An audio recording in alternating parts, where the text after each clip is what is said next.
Auzubillahiminash-shaytanir-rajim. Bismillahir-rahmanir-rahim. Dear students, Assalamu alaikum warahmatullahi wabarakatuh. हमारे chapter का नाम है number systems, class 9th, subject mathematics. और आज का जो टॉपिक है वो है क्वेश्चन नंबर 3। हम आज सॉल्व करने वाले हैं फ्रॉम एक्सरसाइज 1.5। तो क्वेश्चन नंबर 3 में यहाँ पे पढ़ लेता हूँ, अब ध्यान रखिए। Recall pi is defined as the ratio of the circumference, say C, of a circle to its diameter, say D. That is, pi is equal to C upon D, or we can say C divided by D. This seems to contradict the fact that pi is irrational. How will you resolve this contradiction? Once again, I will read out the question. Recall, pi is defined as the ratio of the circumference, say C, of a circle to its diameter, say D. That is, pi is equal to C upon D, or we can say C divided by D. This seems to contradict the fact that pi is irrational. How will you resolve this contradiction? तो question यहाँ पे कह रहा है कि आप थोड़ा recall कीजिए, यानी आपने पढ़ा होगा, पाई के बारे में आपने सुना होगा। तो पाई जो होता है that is actually defined as the ratio of the circumference, say C, of a circle to its diameter. तो दो चीज़ें हैं, एक तो सर्कमफ्रेंस और डायमीटर। चलिए ये दोनों देख लेते हैं, सर्कमफ्रेंस क्या होता है और डायमीटर क्या होता है। तो मैंने यहाँ पे एक सर्कल बनाया है। तो सर्कल का जो एज होता है, सर्कल की जो बाउंड्री होती है, that is known as circumference.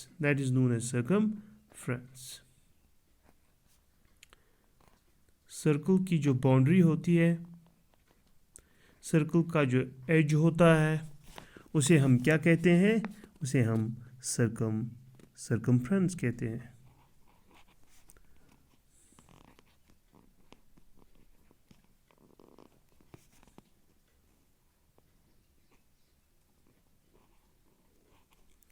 Circumference यहाँ पे सी है। ओके, तो सर्कल की जो बाउंड्री है, सर्कल का जो एज है, उसको हम सर्कमफ्रेंस कहते हैं। और यहाँ पे जो लाइन सेगमेंट एक मैंने यहाँ पे खींची है, देखिए, सर्कल के एज से स्टार्ट हो रही है, फिर सेंटर के बीच में जा रही है और फिर से सर्कल के एज को टच कर रही है। तो सर्कल के एज को ये दो जगह पे टच कर रही है, ठीक है ना, और ये सेंटर के बीच में पास हो रही है ये लाइन सेगमेंट। तो इस लाइन सेगमेंट को हम कहेंगे, ऐसी लाइन सेगमेंट को हम कहते हैं diameter.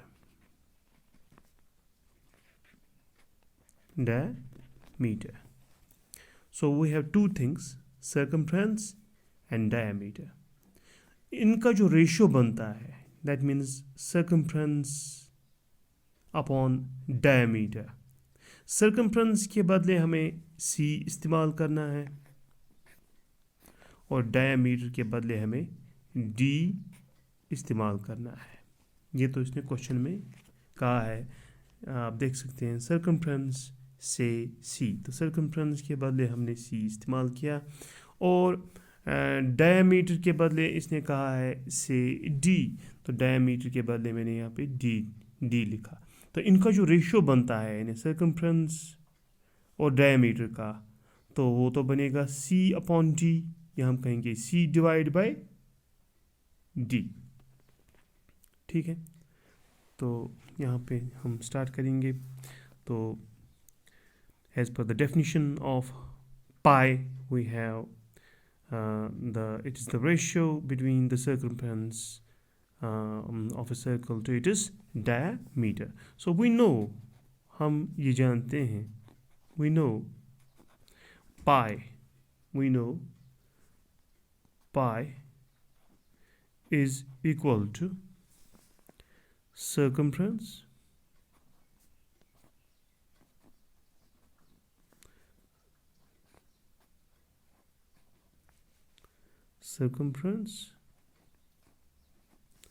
upon or divided by diameter.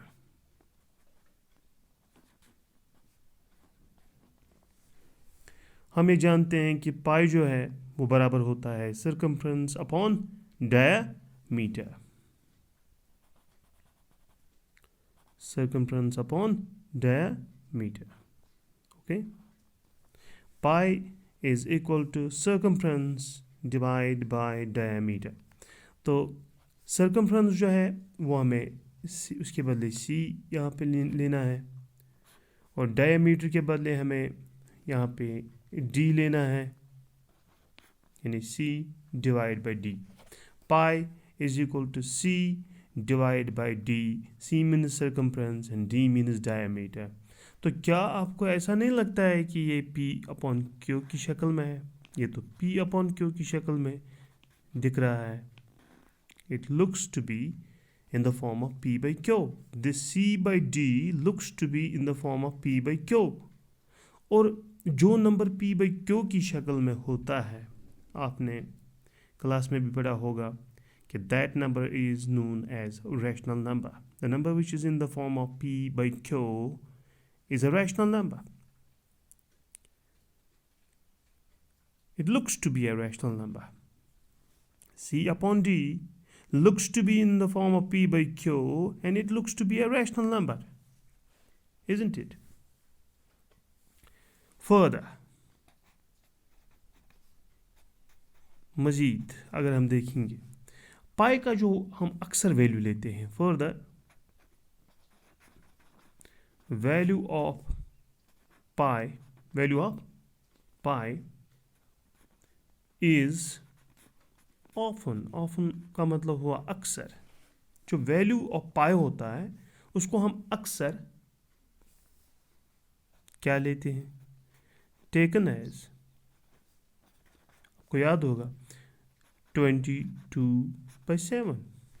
पाई का वैल्यू हम अक्सर किताबों में भी लिखा हुआ होता है कि पाई का वैल्यू आप 22/7 लीजिए, ठीक है. और एक और वैल्यू होता है 3.14.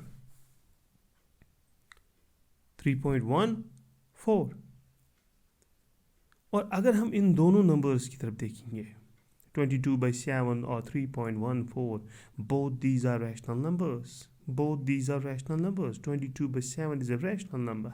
3.14, it's a terminating decimal, so it can be converted into rational number. So 22/7 is a rational number, 3.14 is a rational number.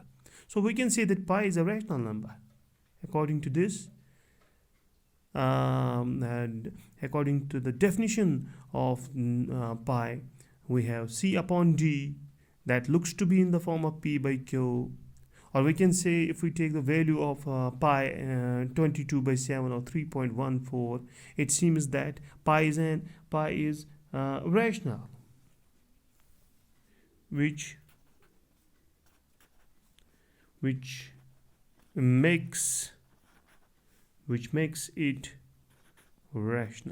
makes it rational.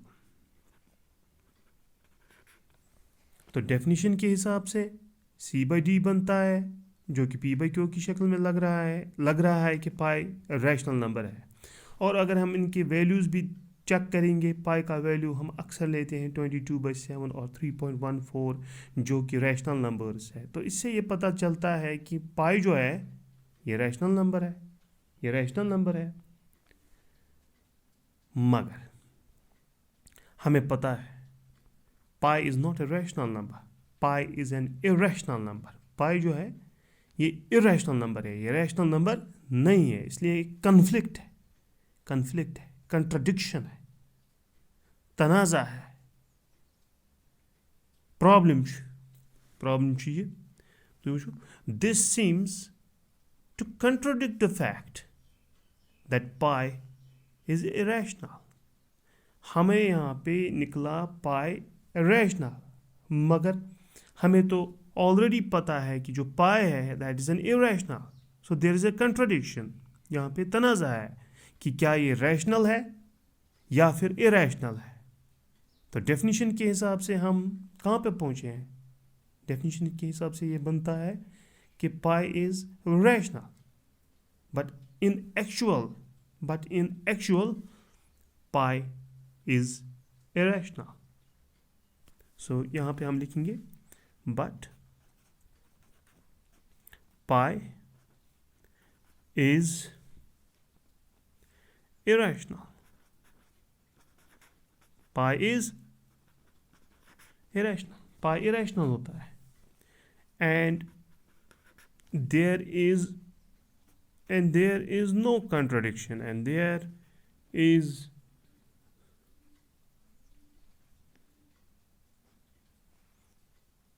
no contradiction. There is no contradiction. कोई तनाज़ा नहीं है. There is no contradiction at all.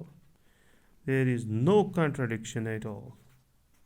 कोई तनाज़ा नहीं है। Definition के हिसाब से पाई जो है ये रैशनल निकल रहा है, मगर अगर हम इन एक्चुअल देखेंगे, अगर हम इन रियल सेंस में देखेंगे तो पाई इरेशनल है। पाई इरेशनल है, तो कोई तनाज़ा नहीं है। मगर क्या बात है कि हम कभी रैशनल इसको बोल रहे हैं और कभी हम इसको इरेशनल बोल रहे हैं। ठीक है, इरेशनल क्यों कहेंगे इसको? इरेशनल क्यों कहेंगे? रैशनल तो का तो पता हमें चला है, p/q की शक्ल में है, 22/7 रैशनल नंबर दिख रहा है, 3.14 भी रैशनल नंबर दिख रहा है। इसमें तो चलिए मान लेते हैं इसमें कोई ना कोई बात तो है, कोई तो सेंस है इसमें। मगर अब हमने कहा कि pi is irrational and there is no contradiction at all. अब हम कह रहे हैं कि पाई जो है ये इरेशनल है और इसमें कोई तनाज़ा नहीं है। तो इसको हम कैसे साबित करेंगे कि ये पाई इरेशनल है? देखिए, यहाँ पे हमें देखने की ज़रूरत है कि पाई कैसे इरेशनल है। As either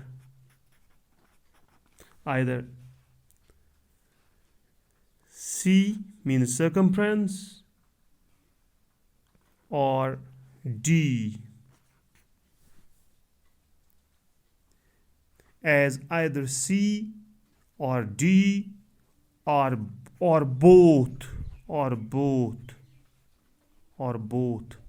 are irrational.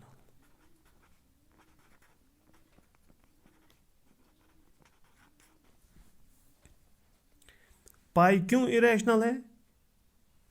पाई इसलिए इरेशनल है क्योंकि या तो सर्कमफ्रेंस जो लेंथ ऑफ द सर्कल है, जो बाउंड्री ऑफ द सर्कल है, या तो ये इरेशनल है या फिर डायमीटर इरेशनल है, या फिर दोनों, सर्कमफ्रेंस भी इरेशनल है और डायमीटर भी इरेशनल है।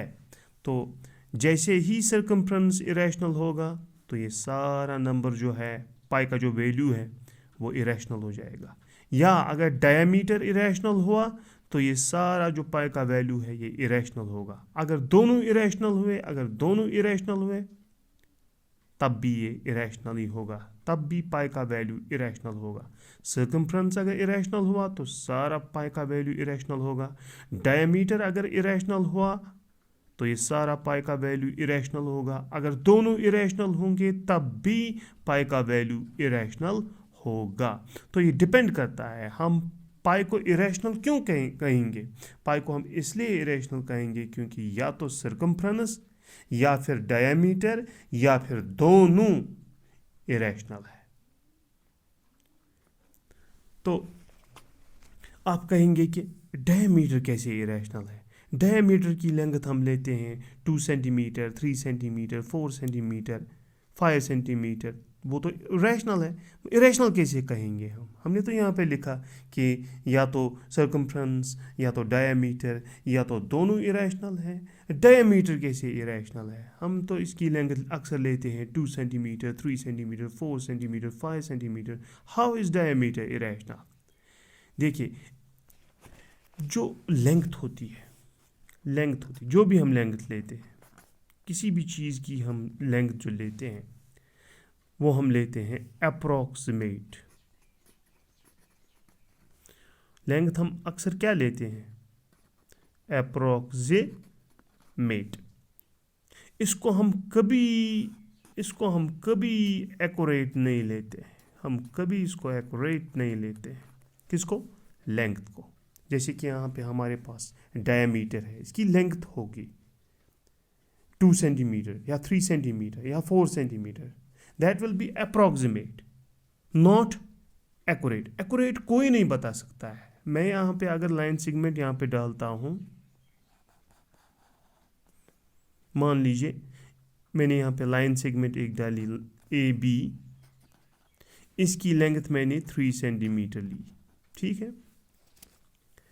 तो ये 3 सेंटीमीटर जो लेंथ है मैंने लाइन सेगमेंट जो ली है, it will never be accurate 3 centimetre. ये कभी एक्यूरेट 3 सेंटीमीटर नहीं होगा। It will be approximate 3 centimetre, यानी लगभग ये 3 सेंटीमीटर होगा। एक्यूरेट 3 सेंटीमीटर लाइन सेगमेंट कोई नहीं बना सकता है, ड्रॉ कर सकता है। It will be 3.1001001000 and so on. It will be non-terminating, non-repeating, and वो नंबर जो नॉन टर्मिनेटिंग, नॉन रिपीटिंग होता है उसको हम इरेशनल नंबर कहते हैं। यानी इसकी जो लेंथ है, हाँ अप्रॉक्सीमेटली 3 सेंटीमीटर हो सकता है, मगर अगर हम एक्यूरेट देखेंगे तो एक्यूरेट इसकी लेंथ पता ही नहीं चलेगी क्या है। So the length is always irrational. इसी तरीके से हमारे पास जो डायमीटर है, it will be irrational, or the length of the circumference may be irrational, or both of them. That means the length of the circle or the diameter, both of them may be irrational. Hence pi is always irrational. There is no contradiction at all. Hopefully you understand the solution of this question. Thank you very much.